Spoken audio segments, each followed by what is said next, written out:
Okay, so for today, for those of you who are familiar with this channel, I will make a quick message here about, I guess, why I've been away and what you can expect from this channel, or if I decide to make a new one in the future. Basically, I had been away for a long time. I've been moving around a lot. Any chance I actually had to record anything, I was in an area where the overall background lighting, stuff like that, was always kind of shit, and then I didn't have any good software that I could use that would match what I wanted, and so I'm back to a more, I guess you could say, comfortable state where I can get to delving into these topics, both, I guess you could say, mentally and physically content with where I'm at to get back into this type of thing. And primarily, for those of you who are, I've gotten quite a few messages from a few different people who are asking me all these different things, and one person keeps bringing up this year, 2012, and what I can say within reason about this year, for those of you who are Luciferian, Satanist, or maybe even atheistic, but you're interested in this type of thing, think of it like this.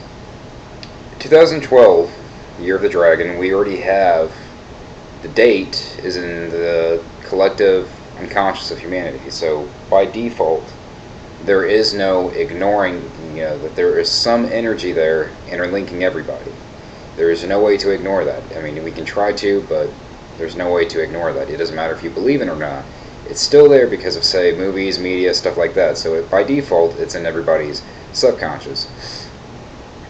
What this means is that you could have something on this scale that people are all saying, oh, well, evolution's going to happen, or, the end of the world's going to happen, this is going to happen. The one constant throughout all this is, I would say, maybe three things. The dragon serpent symbolism of this year, the noticeable energy change, because you see the earth has kundalini as well. And kundalini, if you are experienced in any kind of esoteric, or maybe even just yoga, even if you're atheistic, you will experience this kundalini energy.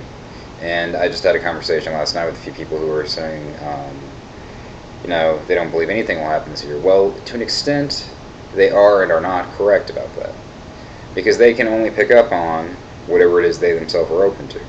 So those of you that are, say, Luciferian, Satanist, and you are not all for this New Age movement,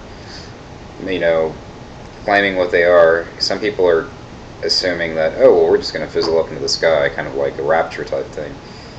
I don't think that's exactly how that would happen. I'm not saying such a thing would not be possible eventually at some point in human evolution. But as it stands now, you have to take the steps to evolve on your own. You have to be capable of helping yourself, and by doing that, you're already helping those who seek help from you, if you can help yourself. And then collectively, humanity can rise up from the shit they've put themselves in, and as a result, ascend, evolve, what have you, in that way. And so I think that 2012 is a opportunity that is not entirely guaranteed, for everybody. And I'm not trying to, cut anybody out of it, because everyone's growing and learning at their own pace. But as a Luciferian or a Satanist, you have to look. You don't have to, I guess, but look at this year as, I guess you could say, the dawn of the light bearer, if you want to look at it in a more relatable viewpoint. If Lucifer was a type of state of mind, like a state of mind, or a type of force that would go through the mind, representing illumination, enlightenment, Promethean, self-determined existence, then this year would be the turning point where that frequency, that wave, that state of being can kind of flip and come down a lot easier, if you want to think of it like that. It's more probable It's easier to see manifest. In fact, I believe, I'm not entirely sure where I came across this, but one belief was that starting last October, like at the end of last October, was the end of some sort of cycle having to do with what was labeled as different underworlds opening. And when I say underworlds, it's referring to different levels of human consciousness. We recently reached the galactic or universal underworld that opened up. What this means is simply whatever happens this year will manifest that much more quickly because of all of those things being, I guess you could say, synced. The underworlds of the human mind being open, and all these demons and such that people are pushing to the surface, all these fears and energies, is what that means. Like, that's my interpretation of it. Meaning, if you try to manifest something, if you work with magic this year, especially because the dragon and serpent symbolism is so predominant, just by the year alone, that says something. Just by the year alone, the year itself is acting like a sigil. So by default, if you work with that type of thing, it will manifest that much faster for you, just because the year itself is acting like a sigil, and that kundalini through the planet is rising and affecting everybody. And I don't believe the Earth's energy is leaning towards one side or the other. I think the Earth is just doing what it always does and what it's always going to do, and it's not really up to any particular group to, I guess you could say, save the planet, because the Earth can save itself, in my opinion. I think that it could probably kill everyone on it off if it really wanted to. I believe the Earth is conscious. If it has that kundalini in it, I think on some level the Earth is aware. I think every sphere, every planet would have some sort of sense of awareness to it. Because, I mean, think about it. With our human bodies, we have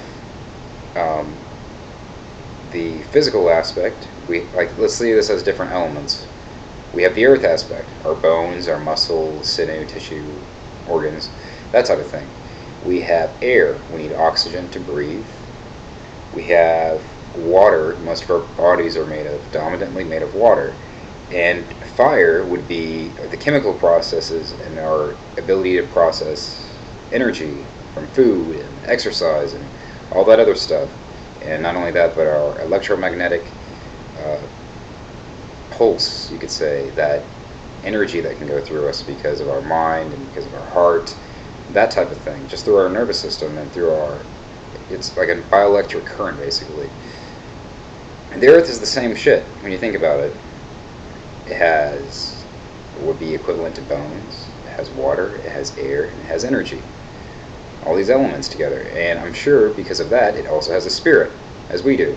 And people misinterpret the word spirit as meaning, oh, well, you have to be some kind of idiot to believe in a spiritual aspect of reality, or you have to be some kind of delusional person if you believe everyone has a spirit. When you're dead, you're dead. That's fine if you think that. But how miserable of a person do you have to be to put down other people for believing in such a thing when you have better things yourself you could be doing with that same energy rather than wasting it on someone else? Do not assume just because your experience is not someone else's experience that they do not have some sort of valid point to it. Now, I'm not saying, there's like some sort of deity presiding over everything. That's entirely different.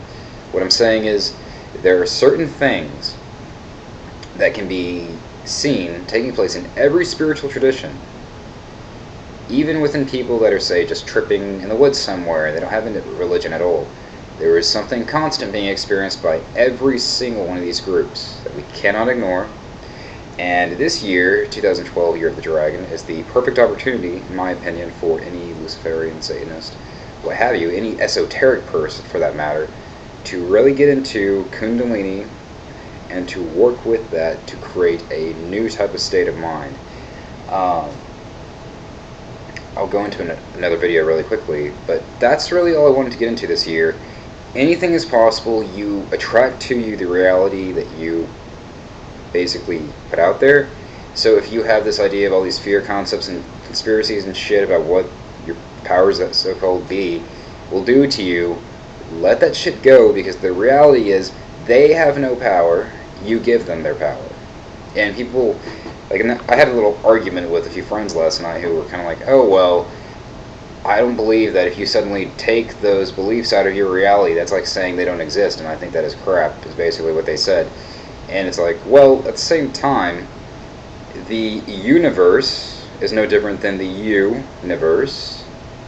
So, by that, even if everyone's experiencing their own universe and perception and such, collectively, the fact of the matter is, every single person still has their own universe, as it were, to look after. That goes for everything you hold within yourself.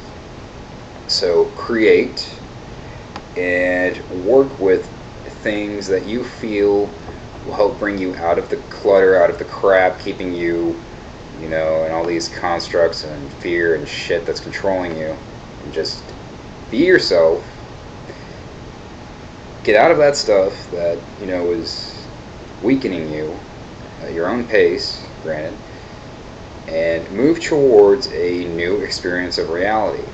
I'm not telling you how you should do it, because I don't know. I don't know how you should do that. I can't say entirely with certainty. But I can give you examples, I can give you what I know, and if you can learn something from it, then that's all I need. I mean, that's like, if even one person could hear this video all the way through and not even do anything with it, to me that's enough. Just because at least one person watched it. So, taking this into account, just work with it, whatever you feel attuned to at that moment. And if suddenly one day you feel like you should study this other practice, go for it. And within reason, create a new balance within yourself, and do not restrict yourself to one way of thinking. Look at bits and pieces from different things, and overall see what works for you. Just search Kundalini, chakras, stuff like that. Even though a lot of people don't readily integrate these things into their satanic or Luciferian practice, I feel that we can still utilize them for ourselves from a left-hand path standpoint. Just think of it like that. You can create whatever you want to create, and I feel that we should not restrict the Luciferian concept just to the physical body. And I only bring this up because even though I'm myself changing all the time, like my energy is going everywhere every so often, I still feel a responsibility to bring this type of information on this type of channel forth, because I know that someone out there may get a lot out of it. And it's been a matter of pressure lately where I've just kind of kept it all to myself, and I've just been like, well, I'm kind of tired of doing this video thing, and do I really have time to do it again? And well, here it is. So make of it what you will. Hope this helps somebody out there. I'll work on the next video here shortly, and hopefully it won't be as much rambling and more to the point. Thank you for watching, and yeah, that's all for this one.